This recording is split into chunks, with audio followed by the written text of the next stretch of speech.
great Atlantic golden door of glory.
cannot but others rave over the lands afar, where sylvan lakes and placid streams meet the evening star.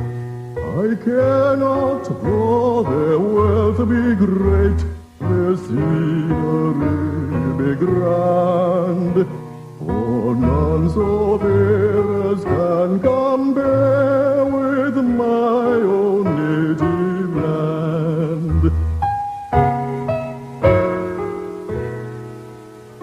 Her sylvan vales and rippling brooks may charm me when I roam, but what of that? No brooks and vales can steal my love of home, where I in childhood used to play, and where the old folks rest must be to me, where'er I be, the dearest and the best.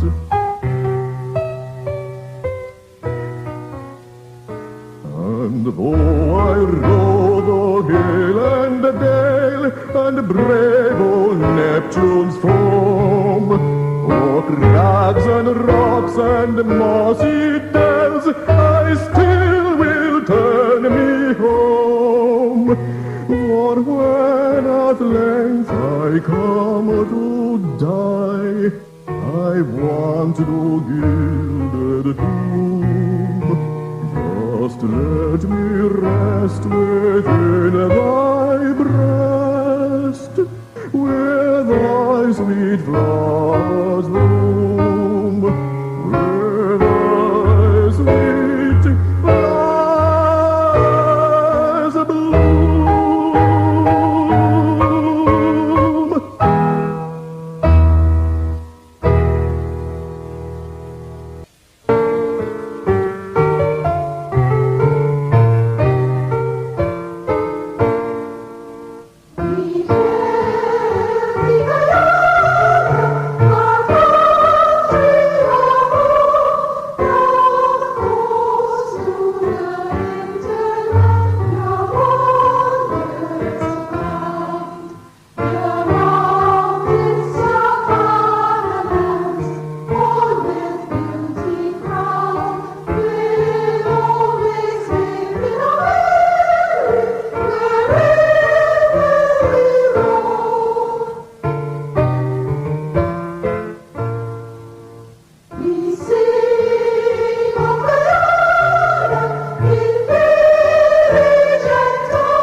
Inspired by our leaders, our destiny will hold, and proudly face the future, undaunted army.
A pleasant good afternoon, ladies and gentlemen of the media, and those of you joining us via the Zoom platform. We welcome you back to Congress Place, Sophia, the headquarters of the People's National Congress Reform.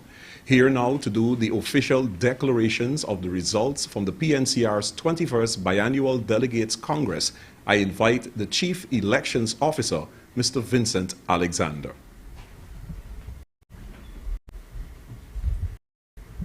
Thank you very much, Christopher, outgoing chairman and acting leader of the party, incoming officials, including the leader, other officials present, members of the press. Approximately 3 weeks ago, I was approached to undertake the function of Chief Elections Officer. I accepted that because my own professional engagement at this time is the management of electoral matters. But I also accepted it because I saw it as a project which I myself had embraced over a decade ago. And hence I accepted it, albeit from a professional perspective, pro bono. Subsequent to that, I was requested by the party, the Central Executive, to make a determination as to whether the process could be completed in time for the 11th of December.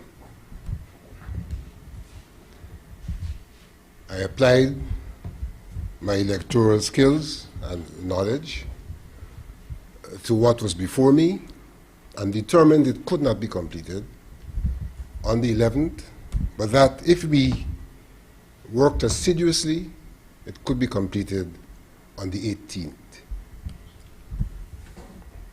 That work was done, and as you all know, it was completed on the 18th, and therefore I am here today to make the declaration of the results coming out of the exercise on the 18th. In doing so, I'd like to express appreciation to all of those who participated in making this possible. The party, its machinery, my own staff, very limited staff, and all who were involved. And in fact, to report that in this process, there was complete acceptance of the process, and that if at all there were any glitches, it was concluded that those glitches could have no material effect on the results. And in that regard, in my report, I'll make recommendations as to how those can be dealt with in the future.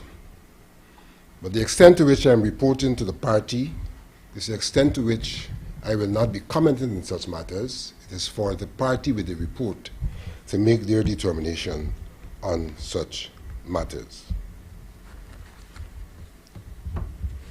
I would therefore like to May I also indicate that in 2 instances there were ties. 2 instances there were ties.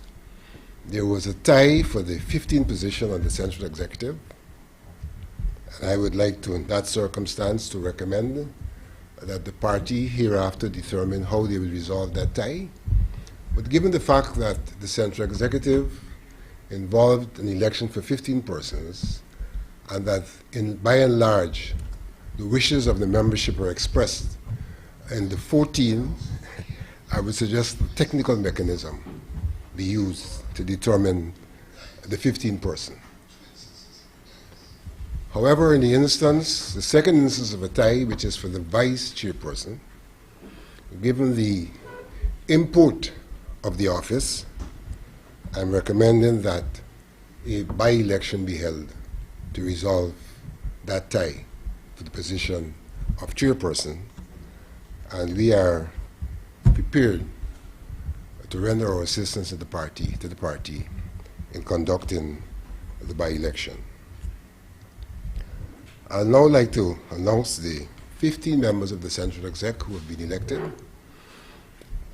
Since I'm using alphabetical order, I will announce them in that order. It does not mean that that's the order of the votes, but I will indicate the number of votes each of them would have gotten.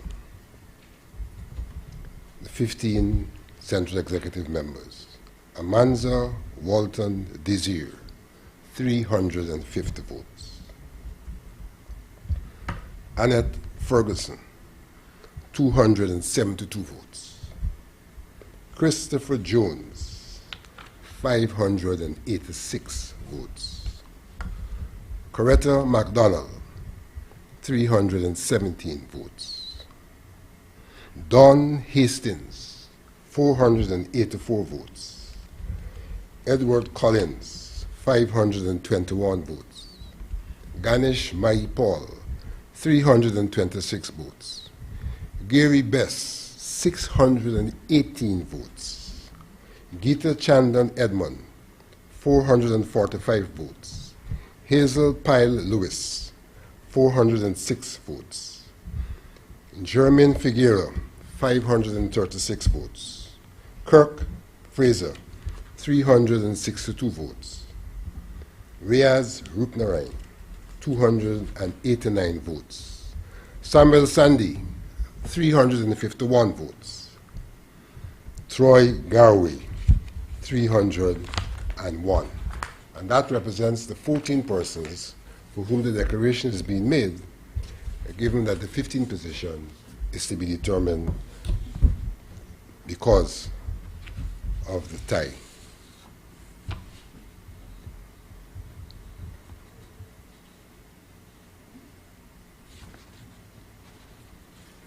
I now move to the 3 officers for whom declarations will now be made.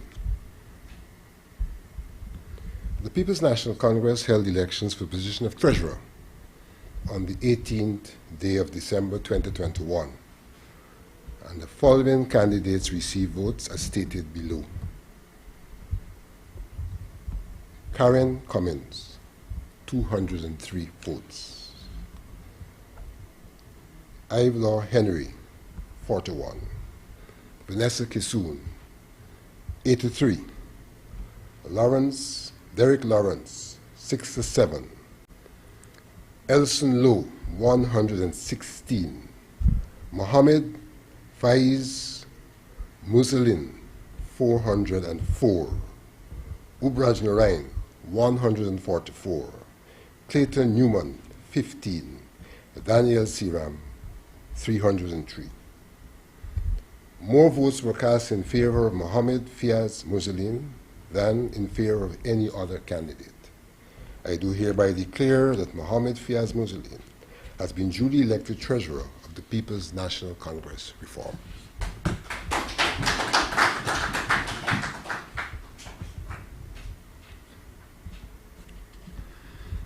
The People's National Congress Reform held elections for the position of Chairman on the 18th of December 2021, and the following candidates received votes as stated below.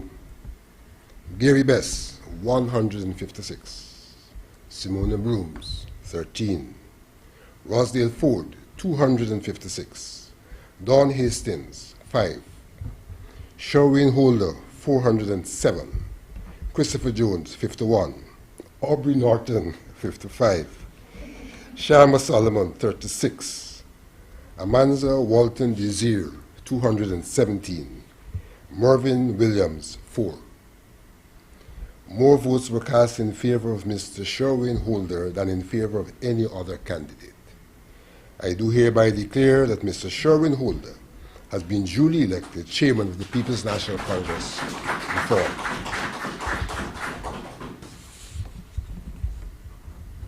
The People's National Congress Reform held elections for the position of Chairman.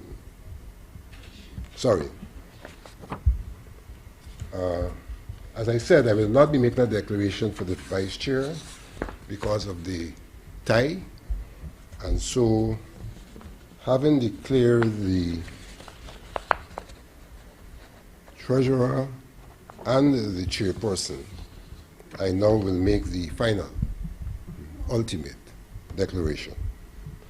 The People's National Congress Reform held elections for the position of leader of the party on the 18th day of December 2021, and the following candidates received votes as stated below.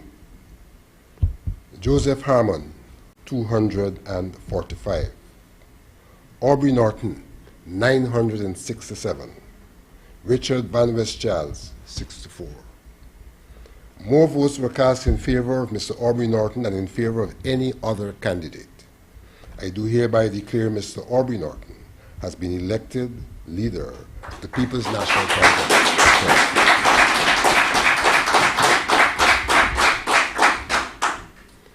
That brings to the end the declaration of the results.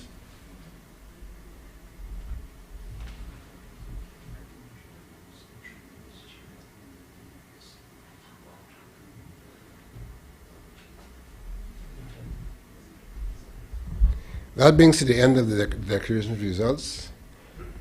I now invite the outgoing chairperson and sitting leader of the party to do the relevant installation of the declared officers.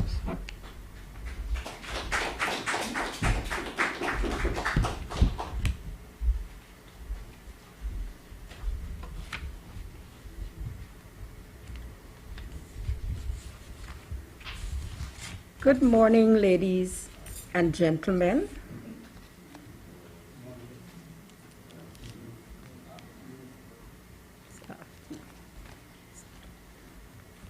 Let me begin again. Good afternoon, ladies and gentlemen, boys and girls, those of you physically here at Congress Place, and those of you who are in IT land. Let me say to you this morning that the People's National Congress Reform, we have now concluded on our 21st Biennial Delegates Congress, and you have heard the certified results. And so the final step is now, which I have the distinct pleasure of executing, is to hand over the reins of stewardship of this great party to the new elected leadership. And so I would like to invite Comrade Leader Aubrey Compton Norton. I would also like to invite our newly elected chair, Comrade Sherwin Holder, Member of Parliament.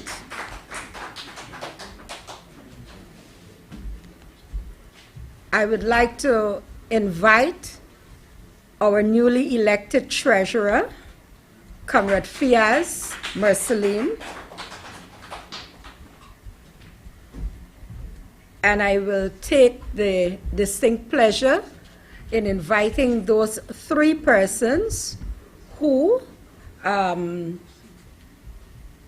have attained the highest votes for vice chairpersons of our party. Despite the recommendations, I think we all should know them. And they are Miss Elizabeth Williams-Niles, Mr. Vince Roy Jordan, and yours truly, none other than Comrade Christopher Jones.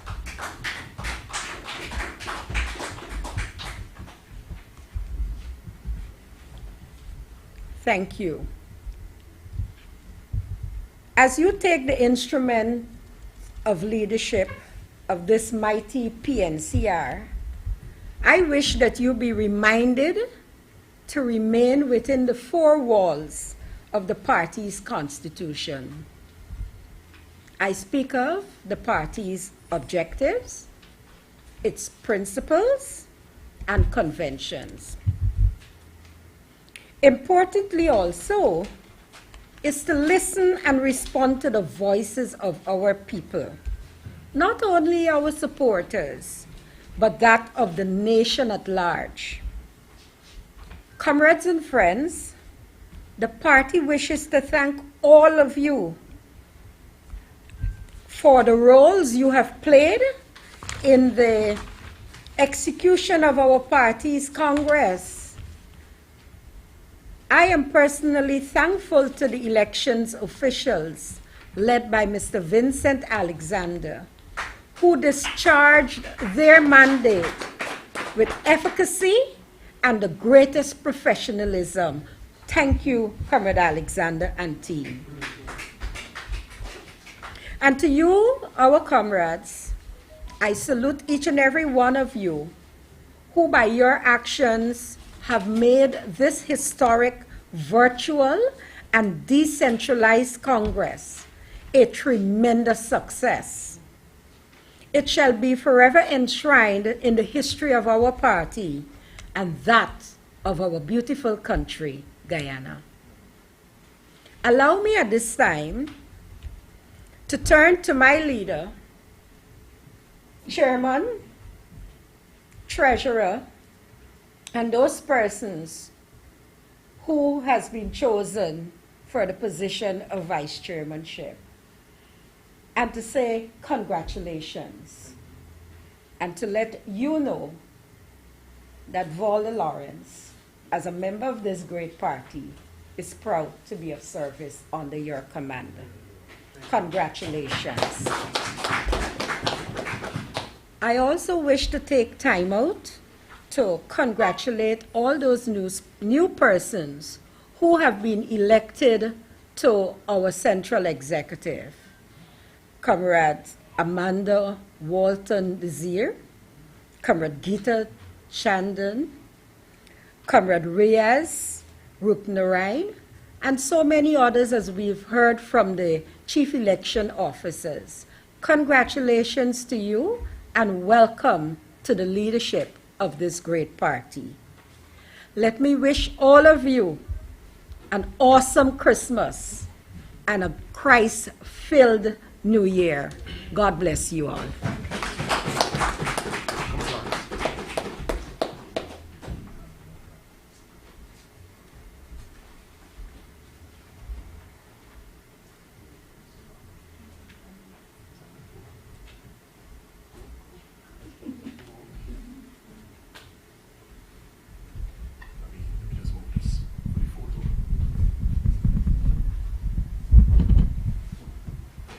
This represents the symbolic handing over of the results for the 2021 elections at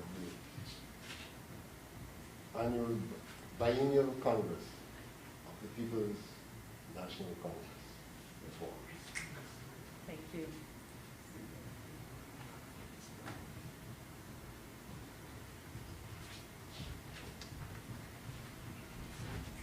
Leader, I would like to present to you the final declaration by the Chief Elections Officer of the results of our voting at our 21st Biennial Congress of our great party, the PNCR.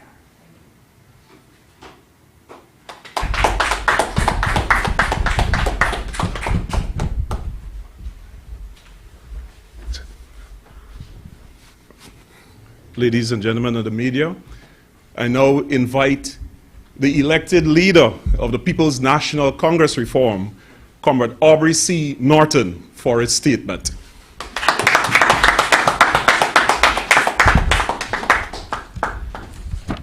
Good afternoon, members of the media. First of all, permit me to express thanks to all the members and supporters of our great party. I believe they are the most important people in our party, and so I begin with them. I would also like to express special thank you to the outgoing leader of the party, David Arthur Granger, who has served this party for 10 years, and therefore we must record our appreciation. I would also like to thank all those who participated in the elections, especially those who participated in the fight for leader of the party. In this regard, I want to say thanks for a campaign well run. In our presence is Dr. Richard Van West Charles, who ran and I think did a good job. I want to also indicate to the party that I promise inclusiveness and that the party constitution provides for advisors to be appointed, and in consultation with Dr. Van West Charles, he would be made an advisor to this party. I want to thank the Congress Committee. I think they did an excellent job. Comrade Mingo, Comrade Winston Felix, Comrade Eddie Collins, Christopher Jones, and others. But I want to give an especial thank you to the chairman of the party, Comrade Valda Lawrence,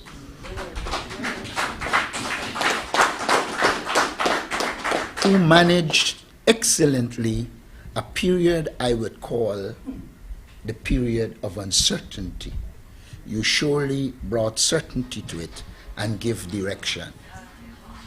As you all are aware, Comrade Lawrence indicated that she was not going to compete for any position on the executive, but may I also state that the second advisor to the party, and not necessarily in that order, will be Comrade Valda Lawrence.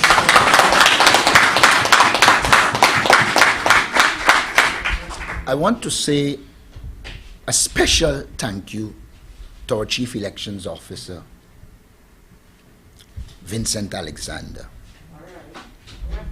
You have done an excellent job, and you have allowed us to place this party at a point no one can question our democratic credentials. That is very critical. I also want to thank the elders of this party, Comrade Robert Corbin, Hamilton Green, Oscar Clark, and all those who contributed. They placed a steering, controlling, and guidance hands on us and allow us to succeed. Special thanks to them. I must say a special thank you to the staff at Congress Place. I believe they work in very difficult circumstances, and we should acknowledge them and honor them and promise them that we will improve their lot as we improve the party generally. To the members of the press, I must say thank you for covering us in the last 2 years, and I hope you do in future. I want to promise you that I will make this party a grassroots party. a party for all Guyanese, of all ethnic groups. It is the kind of party we desire. I want to work with this executive to transform this party into a permanent election campaign machinery. I must submit to you, this is the first time in a long time I've been overwhelmed. And I believe the party has put trust in me, and I hope to deliver on it. I want to thank all those people, many of whom I do not know, that kept encouraging me and saying to me, we put hope in you, and we expect you to deliver. I will seek to do so. I will therefore struggle to strengthen this party institutionally. I promise inclusive governance. We will govern this party together. We will work together.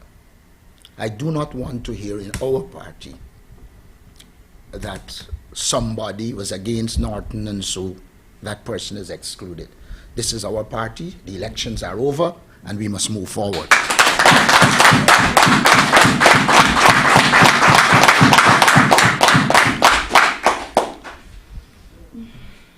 We have to carry the political struggle.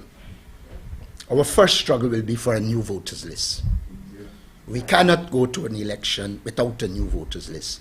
It has been the basis on which a government was installed, and we have to uninstall them, and that process must begin with a new voters list. We will oppose vigorously the gerrymandering of the electoral boundaries. We will not allow them to change the boundaries in Region 4. As it relates to the Sovereign Wealth Fund, we intend to confront them. We will not allow the People's Progressive Party to put in place a machinery to rob this country. I see the changes that they are seeking to make as creating the conditions for them to rob Guyana. We have to put an end to this kleptocracy. We cannot allow the resources of our country to be siphoned off by a corrupt PPP cabal. As early as 1979, when the legislation was put in place to deal with the oil and gas sector, it was made clear in that legislation that our resources must benefit the people of Guyana. And it is my intention to do everything to ensure that that is realized, that the Sovereign Wealth Fund is done in such a way that there are checks and balances and the people are involved in decision making. So I put the PPP on notice that we expect you to respond to the concerns of the Guyanese people, or we will act politically. I want to also say to you that in this party, we have shown clearly that we are a democratic party. That's right. We have shown maturity. We have campaigned in public. There are times when people might have gone over the line, but in general, we campaign as party comrades, identifying our programs and plans. At the end of it, we are here with results that are genuine and a reflection of the will of the party. And for that, we are grateful. But as we look at elections in the party and vouch for its transparency, we cannot sit idly by and allow the PPP and Claudette Singh to install Vishnu Prasad as Chief Elections Officer. We need to restore in this country the situation where people are appointed based on merit and in keeping with the specifications of the job. In this regard, we are satisfied that Vishnu Prasad was not the best candidate. It is a collusion between the PPP commissioners and Claudette Singh, and therefore automatically it will face protest in every fashion, because the basis for free and fair elections has to be independent election officials, and they are not. As a party, we have always embraced the private sector, and we will continue to embrace the private sector. But I want to state here and now, many people in the private sector have asked me to draw a distinction between the private sector and the Private Sector Commission. Many of them believe that the Private Sector Commission does not reflect their interests, and it tends to operate more on a political partisan basis.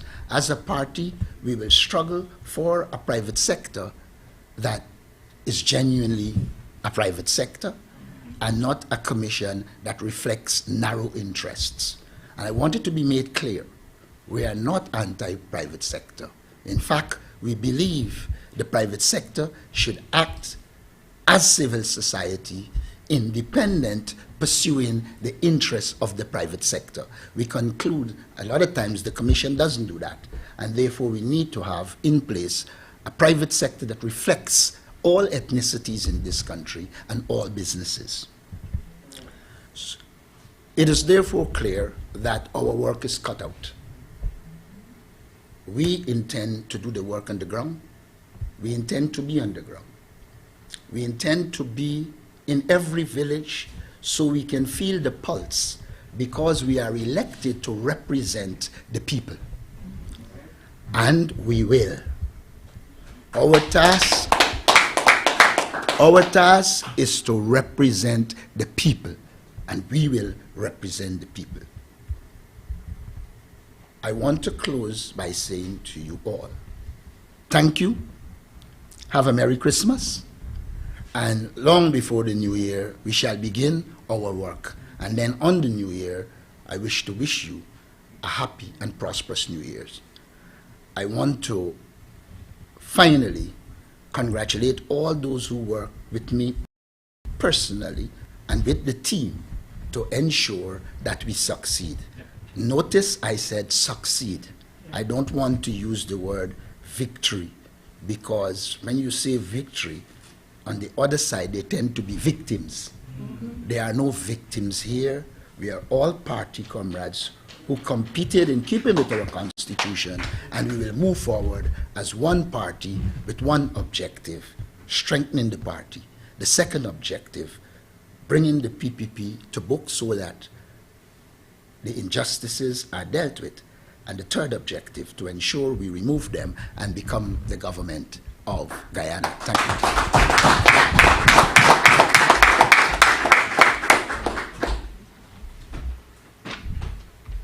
Thank you very much, Comrade Aubrey C. Norton, leader of the People's National Congress Reform. Members of the media, we will permit questions to the party leader.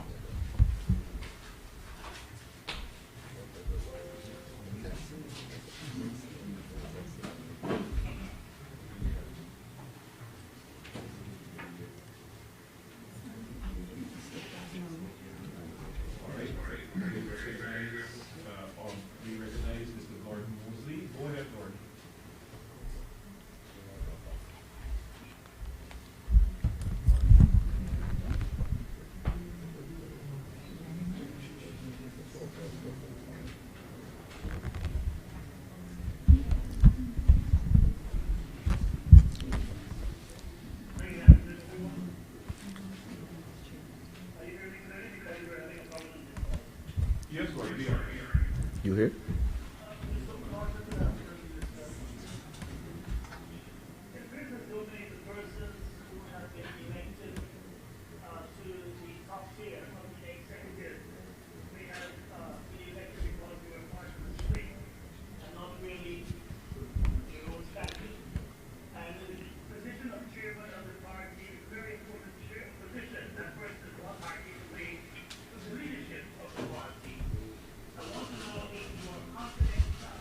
If what?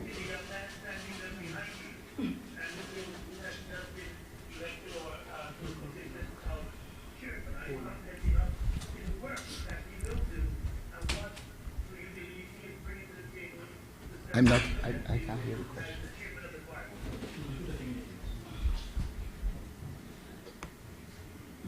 I didn't hear the question clearly.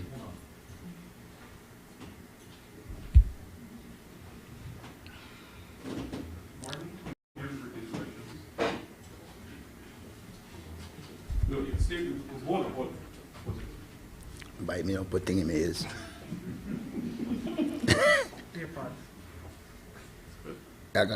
Yeah, let me hear you.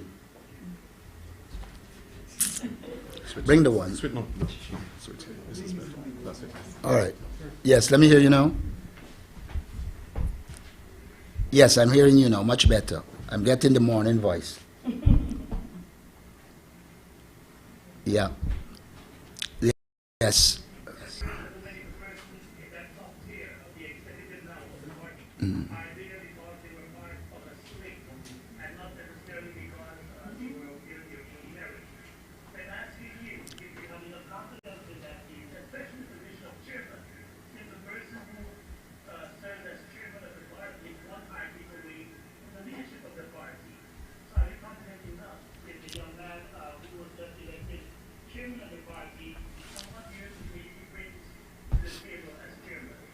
Okay, let me say to you, I have total confidence in all who have been elected.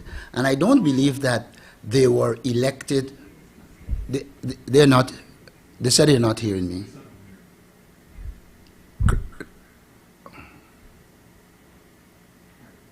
You hearing me now? Are you, good. Yes, I was saying, first of all, I have total confidence in everybody that is elected, especially the chairman. Now, first of all, as we look for a chairman, we look for certain qualities.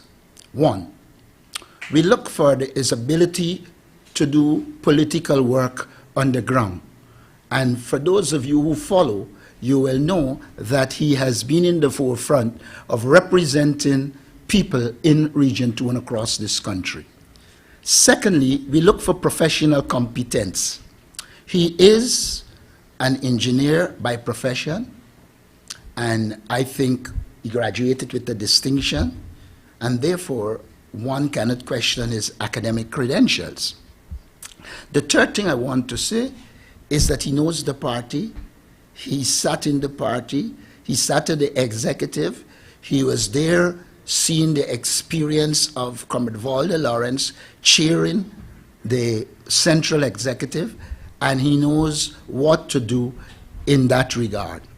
Fourth, I think he knows politics, he understands politics, even though he is young.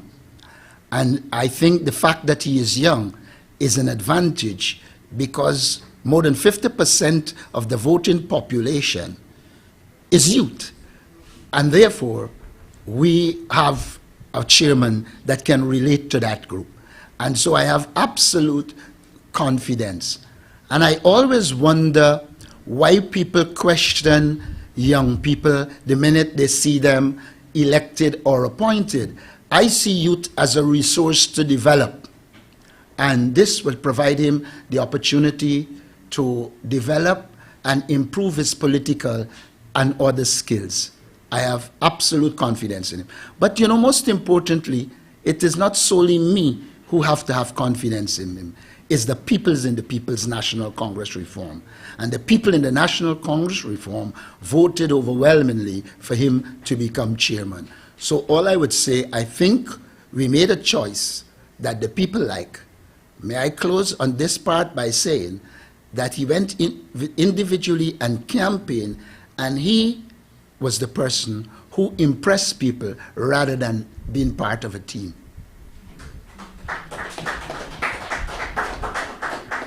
Gordon, is there a follow-up question? If not, we'll go to Mr. Adam Harris. Technically, Mr. Norton, Ms. Anna Ali indicated at the Congress that this would be her last Congress. The position for General Secretary is now available. I'm going to indicate for us, some of us who might not know, what is the process like, the selection of a General Secretary?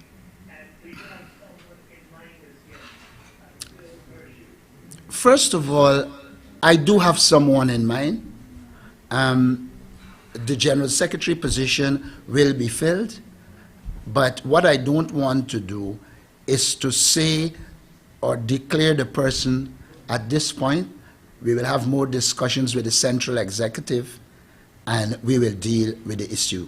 Similarly, I have asked that all three of the vice chair be up here, because the party constitution provides mechanisms by which we can resolve these issues, and they will be resolved at the level of the Central Executive of the party. And I think they will be resolved in a way that the entire party will be happy and satisfied. Thank you, Gordon. Comrade Adam Harris, I see you.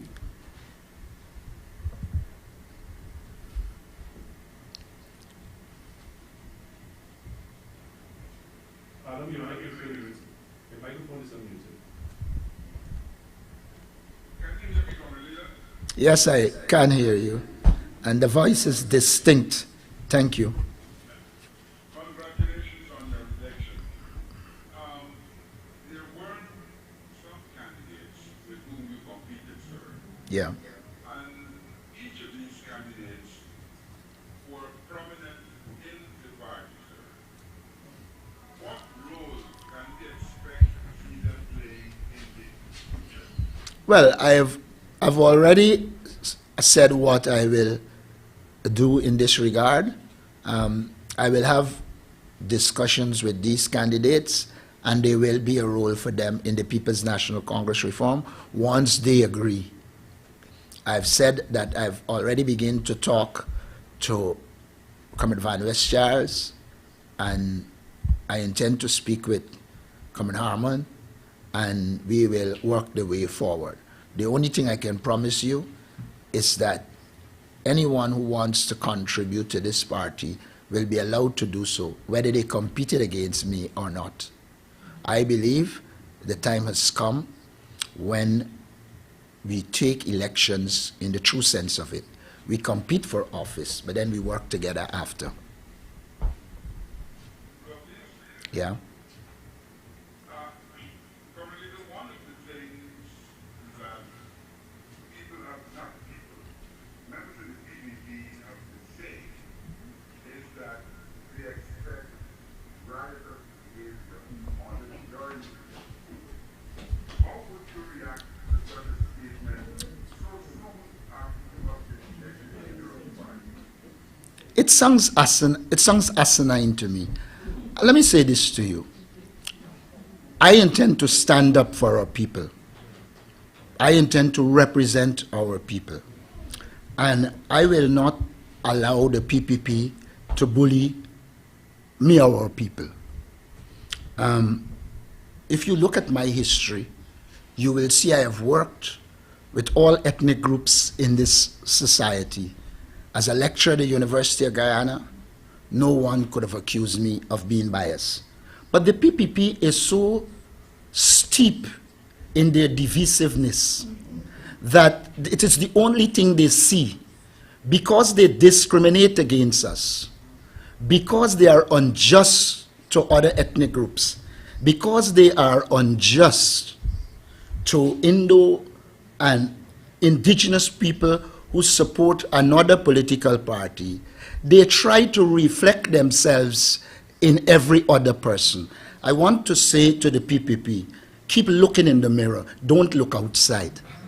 Because the reality is, our party has always been welcoming of all ethnic groups. Or I ask you to point to any act committed by me in the 49 years in the party that suggests that there will be some riot. In fact, the People's Progressive Party has a history of being riotous. And again, it is themselves they are seeing and seeking to reflect it in people. The People's Progressive Party should be concerned that they murdered more than 1,000 African Guyanese. They have no moral right to speak In their leadership, they are people with fraudulent qualifications. In their leadership, they are people who cannot explain their wealth in terms of work. And so we should not be carried away by their propaganda. The people who make Guyana and Guyanese most uncomfortable are the People's Progressive Party. And so I am not worried when they make their points they are making. Look, Schuman started working with them, was of the view that they will be nice to the indigenous community. I don't have to talk. You heard what he said. The real culprits of racism, divisiveness in this country is the Ali Jack Deo-led People's Progressive Party. They should shut up. Adam Harris, is there a follow-up question? If not, we'll go to Nazima Ramovir. Good afternoon. One of my questions was already asked by Mr. Mosley. Mr. Norton, how are you going to spend your next few days doing? And what are some of the distinctive qualities in your General Secretary that you would like to share with us instead? First of all, the General Secretary must be a people's person. I believe I served as a General Secretary in the party, and your General Secretary must be somebody that everyone in the party wants to speak to relate to, feel comfortable with. In other words, they have to have good human relations skills. And I can assure you, the person that will be identified will have those skills. Secondly, they must be professional. They must be competent. The person is responsible for the management of the secretariat and party affairs. Therefore, in my opinion, the person must have management skills. The person must be fairly meticulous in terms of their planning and implementation. And the person clearly must have a commitment to the People's National Congress. The person must be one who can relate to Guyanese of all walks of life, be they a professional at the top or the ordinary man who unfortunately didn't get the education that they got. Those are some of the qualities I will look for. The question was a two-part, but what will I do in the next couple of days? More planning. I've done a lot of planning, but I will be doing more planning. I also want to meet out to all our comrades, those who support me and who didn't, so I'll be moving around, meeting them and saying thanks. I believe that as a party, as a people, we must be grateful and we must say thanks. So I will do that. I also believe that this is the festive season, and as a party, we should be bringing some smiles to some children. And so we will be bringing smiles to children by giving them toys, a number of things. As a party, the streets are filled around this time. And so we want to be out there in the streets, meeting and greeting our people. And to also cushion them, because we know the government has robbed them. They did not give them the wage increases that they deserve so that they can have cash to spend. And so while we meet them, we will comfort them and give them hope that in the shortest possible time, we will have a good government in Guyana, and it wouldn't be a People's Progressive Party. Follow-up question, Nazima? Mr. Norton, you did mention the appointment of Mr. Vishnu Prasad with the party in You know, as a party, you strategize and you implement as you see fit. We keep all options on the table. We wouldn't rule out the court, but we wouldn't say we are going to court. We will, use the options available to us at the time that they are needed with the greatest of efficacy we can find. Mr. Eugene Noel, I see you. No, I'm just listening in. Okay, so we go to Mr. Dennis Chabral, then we. Mr. Norman, can you say in your meetings that you probably will be holding with stakeholders such as the trade union movement and non-governmental civil society organizations, whether it be you will be meeting with the private sector commission as an organization, or given your stance about the PSC will not use? Well, first of all, I don't know what is the stance you're talking about. I did indicate we believe in the private sector. There's a role for the private sector.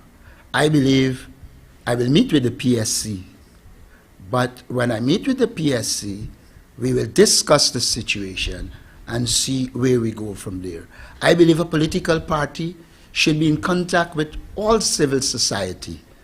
For instance, I've already begun to engage the religious community and a number of other bodies. I've been speaking to people in the trade union movement. Many of them confided in me that the PPP seems to be on the road of destroying the trade union movement, and seem to believe that the only two trade unions exist in this country are those linked to the PPP. So we will discuss all of these issues and take the appropriate action to ensure good governance comes to this society. Dennis, is there a follow-up question? If not, we'll go to the next media host. Please raise your hands.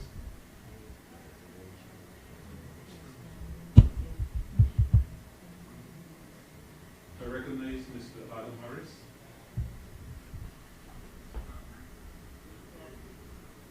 Over the years, there has been a lot of focus on Congress. I would like to believe that you would be using the office specifically constructed to the leader of the party and Congress. But one Ramsey published a photograph of some piece of ceiling on the incoming Congress bridge that we made this office. That is why January, the Congress bridge that wants to run the country. If I had, if I had a machine that could have scanned his brain, we would have seen what is falling apart. It is obvious that he has mental problems. And so I wouldn't focus much on him. But look, all buildings need repair after a time. And if there are repairs to be done, we will do it. But we want to, first of all, repair governance in this country. Because we will not be able to repair anything if we allow this PPP cabal to continue stealing oil money. Ramson, he was in my class. I'm not so sure I taught him. The students I taught, I tend to remember those that got A grade.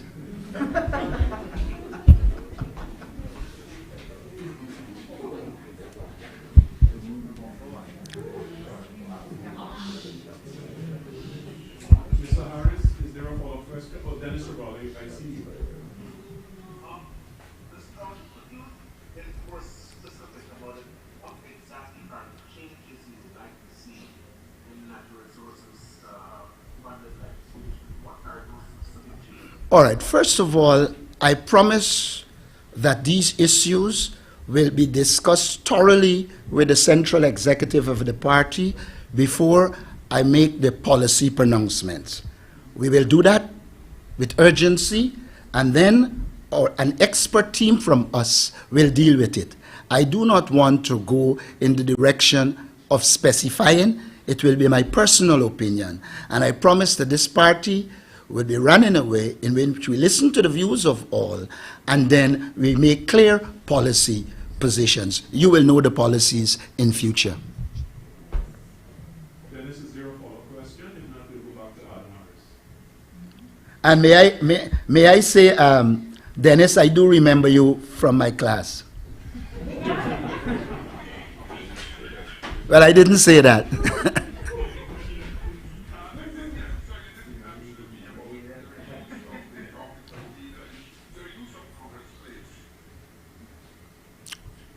I'm not so sure what you mean. You mean the building or the office? Because I will use the office of leader of the party to promote the interests of the people of this country, whether they be. Yes, listen to me. Congress Place is a beauty. When we come to Congress Place, we see the evidence and legacy of Lyndon Forbes, Sampson Burnham. And therefore, I will use the office at Congress Place. This is our legacy. This is a beautiful clay brick building, which we will improve, and we will improve the grounds in Congress Place. There's nothing to be ashamed of us here. Now, as a party, we have not been a kleptocratic party. We didn't thief like others did. So we might not be able to give you the best of infrastructure, but we will make it nice and comfortable so all can be accommodated. And even on returning to government, we have no interest in amassing wealth. We want our people to amass wealth, a wider base of people to get wealth. But we are here to serve, and the building will be secondary to the service we give.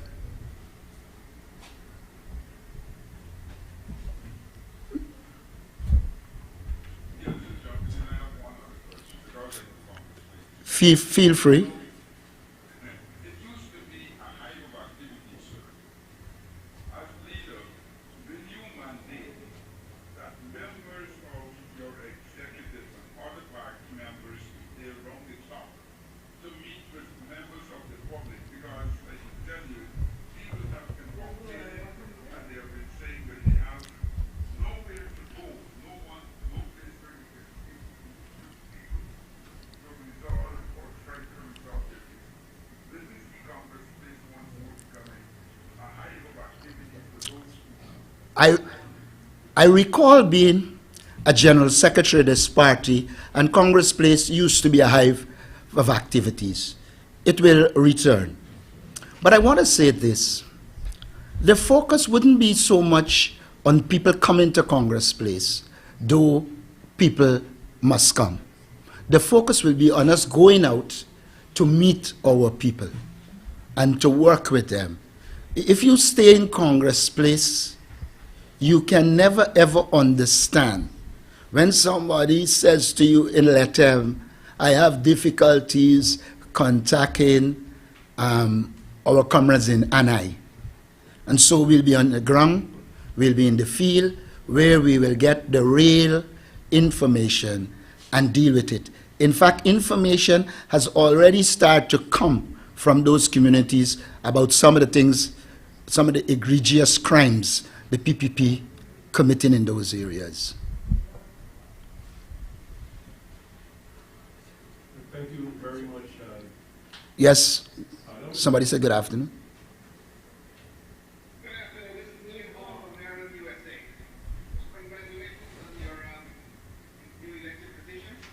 I would like to find out from you, how would your the diaspora impact your operations there in Guyana? Okay.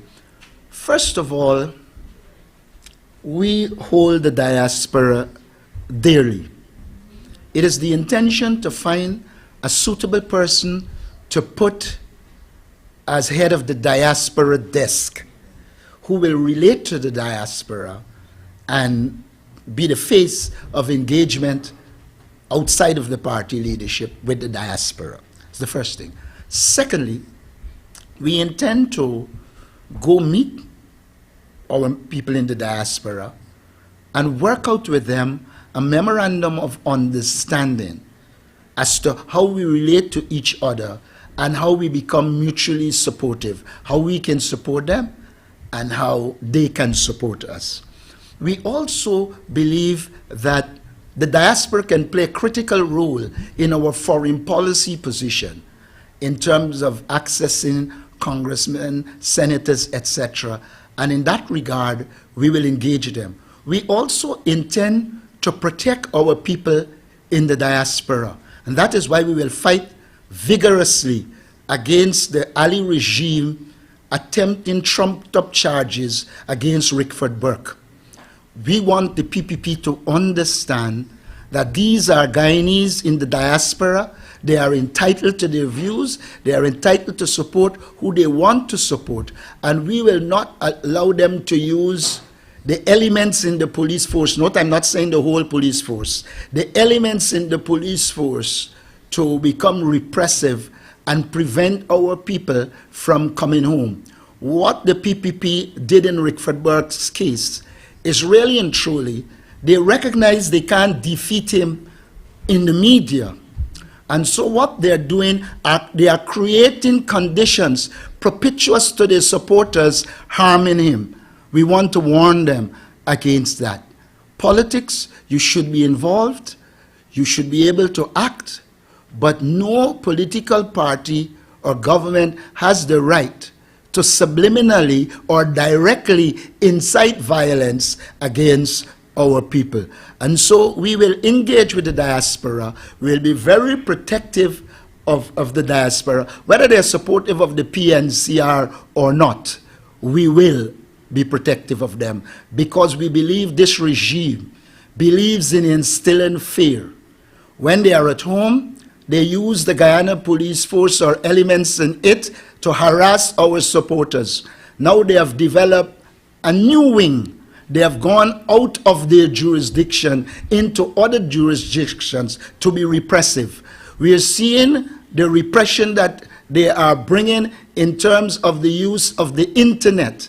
We are at present suffering from some amount of internet suppression, and so we have to take them on. Mr. Ian Hall, is there a follow-up question? If not, we'll go to Mr. Jason Benjamin.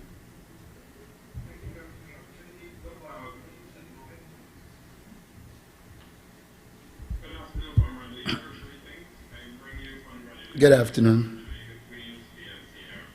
My question has to do with mass mobilization as relates to membership drive. What plans do you have for the party as relates to increasing membership drive? Of course, youths are, you have the teens growing, and they too are happy about you coming to the forefront to lead this this entity. What advice or what would you expect from the youth to increase in this mass membership drive? Well, first of all, I know the party intends to increase its membership. We will work assiduously to ensure we increase our membership. But more importantly, we intend to strengthen and ensure the Guyana Youth and Student Movement, the GYSM, is all over this country. And so we will intensify work. In fact, one of the vice chairpersons, most likely the youngest of them, might very well be appointed to deal with youth affairs so that he can focus exclusively on developing the youth. But I consider that to be party organization. When it comes to mass mobilization, there will be a special unit to deal with civil society, the trade unions, and a number of other areas. So while they would be under the umbrella of party organization and mass mobilization, they will have two different points to focus on.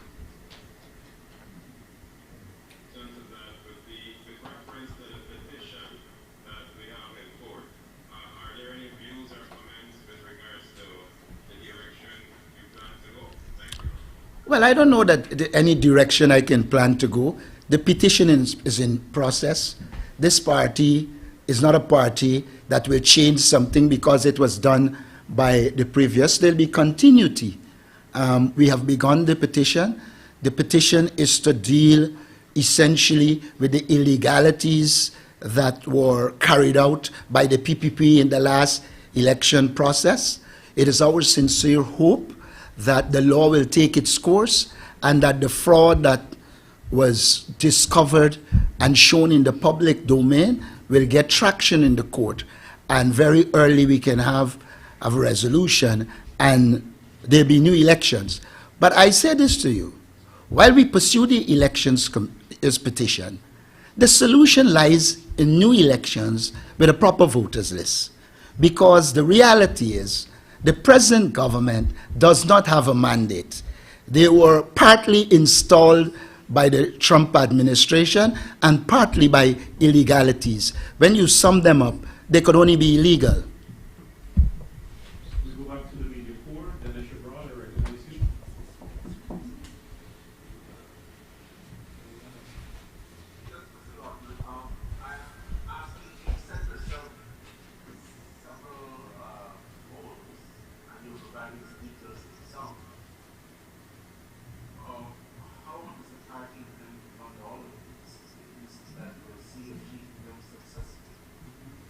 Well, one of the things that will happen in this executive is all executive members, whether they supported me or not, will be given tasks to carry out. We have an executive that comprises about 40 people. And if we can get all of those hands on deck and them working, we also have councillors at the regional level, etc. It is my expressed intention to give political guidance at the regional level, at the general local government level, and motivate them to become more involved in the process. I believe the issue here is motivation. I was overwhelmed before because of the level of support. We will use that broad-based support to move this party forward. Mind you, I am not suggesting that as leader I will do all of these things. As leader, I will give leadership and ensure that we all get these things done.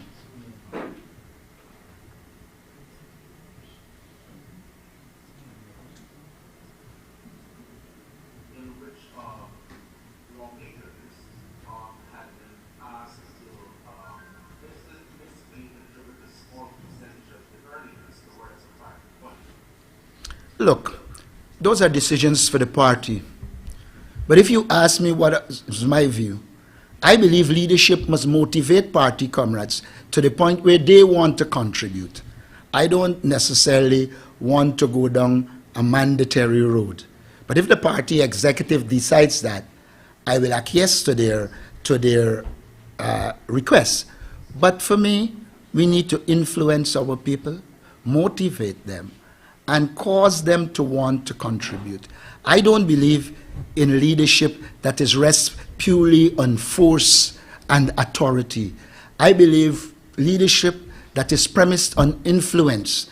When you develop the ability to cause people to do what you want them to do because they buy into your vision and plan, then once you can have that kind of approach, then you're exercising influence. I think what the party needs to do is to increase the role of influence in the party and in the country so that people feel at home.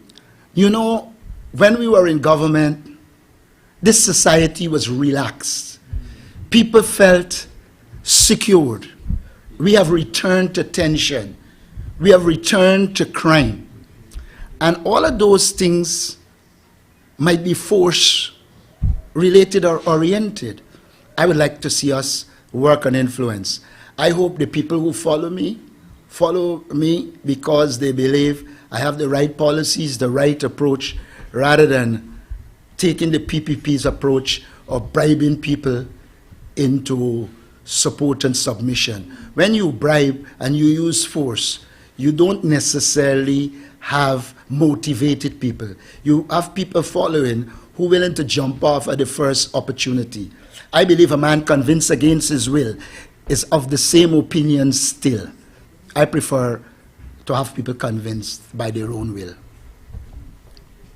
Is there any follow-up question, Mr. Dennis Brown? If not, ladies and gentlemen of the media, we'd like to thank you very much for your questions. We will invite back Mr. Mr. Vincent Alexander for some remarks. Mr. Vincent Alexander.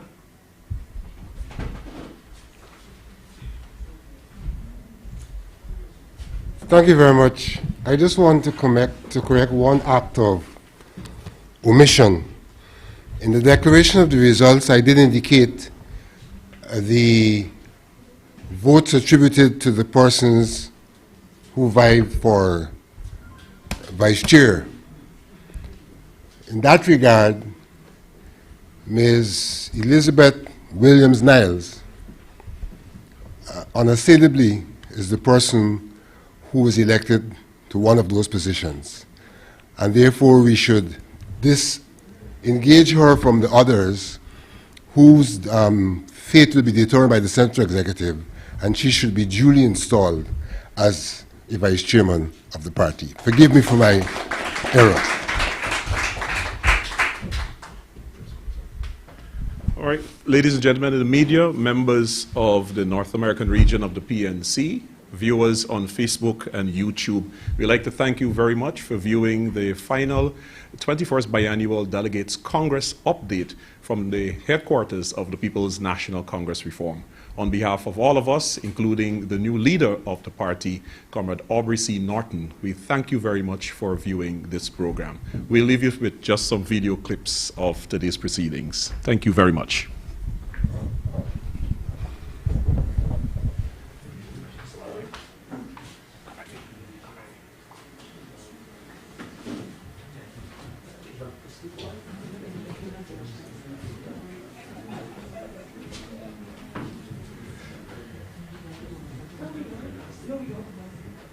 John, he's on this side.